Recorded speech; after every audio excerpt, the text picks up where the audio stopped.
Hey guys, it's Scott here and welcome to episode 2 of my FIFA 22 Road to Glory. You really enjoyed the first one, so we're going to keep on going, and ideally these are going to go up every single day that we make progress on the Road to Glory. So here are the highlights of what we got up to yesterday. If you do enjoy it, make sure you thumb it up, subscribe, and make sure that you go and follow us over on Twitch if you want to see these recorded live without the edits and everything like that. So without further ado, let's get into episode 2. If you're looking to pick yourself up some cheap and reliable coins for FUT22, then make sure to click my link in the description, go to IG Vault, and make sure you use my code Birdie when you're at checkout to get yourself a discount. So to start off today's episode, we went through and we claimed all of the objectives that we had done, specifically the ones that got you a load of stuff that no one ever cares about, and we wish that you could claim them all at once. So stadium customization, goal songs, pitch lines, I don't know, tifos in the crowd, all of that stuff.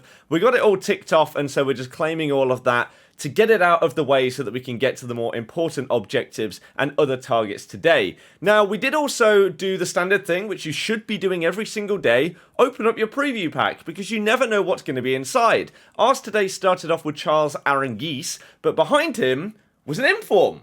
And so we started the day on just below 7,000 coins. So we couldn't actually afford to buy the pack to then get rid of the inform to make that profit. And so we had to go and claim our Div Rival rewards. We were obviously going to go and do that anyway. And I got very confused at first because it said we were still in Div 10, even though we'd got up to Div 8. But just a random bug to start off the year. So here are the 3 options that we had for Division Rival rewards. You've got tradable with less coins, untradeable with more coins, and then this one that is a mixture of the two, but you don't get any coins. Rather than last year where you had an option that was pure coinage. Now it makes the most sense for a Road to Glory for me to go for the middle option, which gives us an untradeable rare election players pack and like 11,000 coins, which is awesome. So obviously the next stage, open up that pack, see what we get inside it.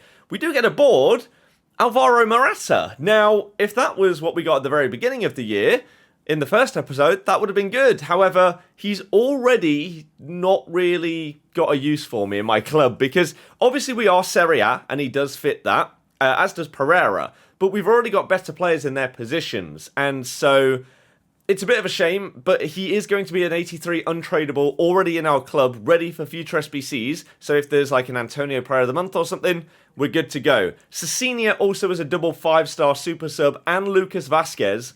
Not too shabby. Now, what that obviously did give us is the coins to be able to go and buy our preview pack. So we obviously went and did that for 7,500 coins. Now, if you don't know, informs discard for just under 10,000 coins if they're that low rated. And so we checked the market. He obviously wasn't selling. We discard him, and you would actually make more than if you sold him for the bang on 10k because of tax. So we got rid of him. We put the other ones onto the transfer list so that we can sell them later on. This pack actually also contained an extra 1,000 coins. So that was pretty nice. I'll happily take that. We actually just made a few thousand coins profit, like 3 or 4k profit from a preview pack. So you can never be upset at that. We decided to open up our next one as well, just in case we got that luck again.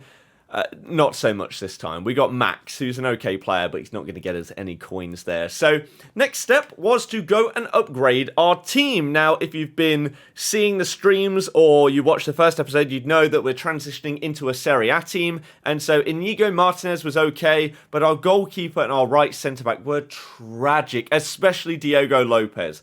Awful, awful keeper.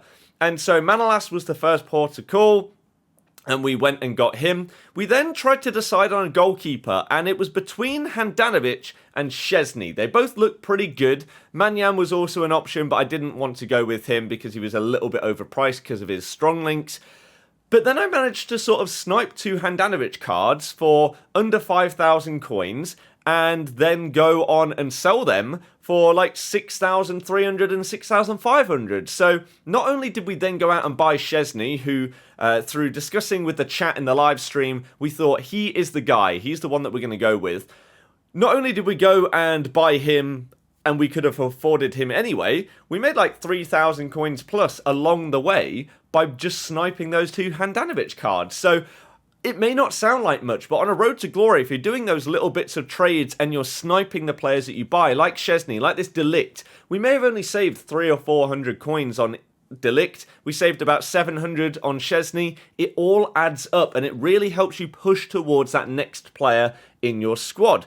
So, for example, if I hadn't sniped any of my players throughout this series so far, maybe I wouldn't have been able to afford all of these guys, and we'd be basically trying to grind coins to be able to get the team that we currently have. So it is worth doing, especially at the start of the year. Sure, in May, it may not be worth saving that 100 coins. It may not make that much difference, but this is now what our team is looking like. A lot better, and that was our bench. Unfortunately, I lost my first game due to my controller disconnecting, and then he went just down the other end and scored to make it 3-2. But then we played another game, and look at that.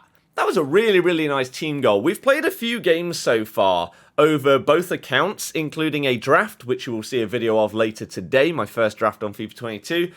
And man, this game is hard. I'm really, really struggling to get used to the different mechanics between 21 and 22. It feels very, very different. I don't know whether it's in a good way or in a bad way. We'll have to figure out the game fully before I can properly say that. But I don't know. It's very difficult. Now, whilst I'm saying this, you're in the background seeing us claim a load more objective stuff. And then we actually decided, you know what, it's probably time to just get the SBCs started so that we can access any new ones that come out. And we were doing this at 6 PM because we were waiting to see if marquee matchups were going to become available, to see whether they would end up being profitable for the Road to Glory account. And so we just go through the bronze ones. You have to do the initial 3 SBCs to unlock every other SBC in the game. Then we do unlock the advanced SBCs, which are sometimes very profitable. But here are the marquee matchups that came out at 6 PM. I don't have cards from basically any of these teams in my club. I'm not willing to go out and buy them, and so we're probably not going to do marquee matchups. However, one important thing to note as I show you some new objectives that we got as well to give us some little packs, which are not too bad. We'll end up working towards those. Non-rare golds have had their price ranges updated, so no longer is their minimum price 600. They are down back to like 350 and 400. So we may do a bit more trading with those, and it may make things like marquee matchups more affordable to do, but we'll have to decide that in the future. Now, these early access objectives get you an early access pack, which gets you a player between 80 and 84 rated. So I will work towards those and see how it goes, but I decided we'll play one more game to end off the Road to Glory for that day. And it ended in Luis Suarez and a really, really good team beating me in the 90th minute. So not ideal. As I said, I'm really struggling with the gameplay, but I'm enjoying the grind in the beginning of a new FIFA. So that's where we stand in Div Rivals so far. Hopefully you are having a good time with FIFA 22. Let me know if there are any changes you would like to see made to these episodes, but we're going to try and bring them to you daily if we make changes that are significant and we make good progress, which obviously at the start of a FIFA is happening every single day. So if you do enjoy it, thumb it up, subscribe, follow us on Twitch to see it live, and I'll see you guys next time. Goodbye.